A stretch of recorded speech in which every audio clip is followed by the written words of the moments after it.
Moving from Perth to Beijing in 2017 was definitely a big change of scenery. Beijing is one of the biggest cities in the world, with a population more than all of Australia combined. Sometimes it can kind of feel like the city is swallowing you up with its fast pace of life and its never-ending ring roads. One of the most amazing discoveries of this road trip has been to find out that only a couple of hours outside of Beijing, there is what I can only describe as a Chinese outback. It seems completely separate from the hustle and bustle of the city, and honestly kind of feels like home. Once you drive north out of Beijing, you go past the Great Wall of China. It's only a couple of hours until you reach the grasslands, and a couple more hours and you're in Inner Mongolia. In fact, these grasslands connect up into the steppe, which run right through into Central Asia. It was in this area. For thousands of years, nomadic tribes have roamed around these areas.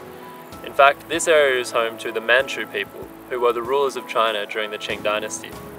On our trip, we've met lots of people who still identify as Manchus, even though they now all speak Chinese. It's easy to imagine what this place would have been like in ancient China.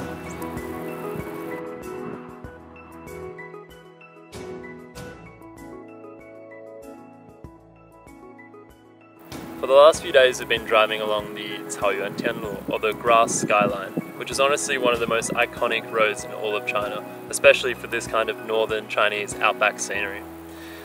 The people and the animals here all look like they're built to live in these sorts of conditions, where the wind is blowing 24/7, the sun beats down hard, and in the winter it gets to almost -30.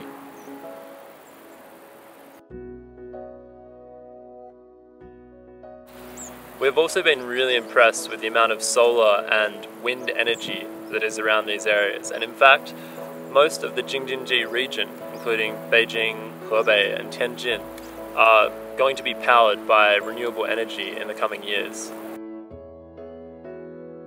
Coming here has really reminded me of a trip I did in 2018 with the Inner Mongolian Arts University, where we went through the Western Australian outback. At the time, Mala Su, my throat singing teacher, told me that he thought the sheep in WA and even the scenery reminded him a lot of Inner Mongolia. Probably one of the reasons why I've enjoyed this trip so much is because it really reminds me of that feeling in WA.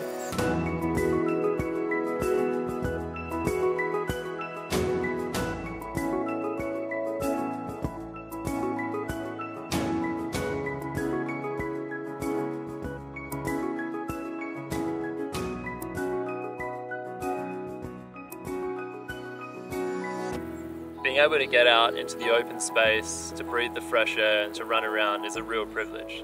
And it's so good to know that even in a city like Beijing, the outback is never too far away.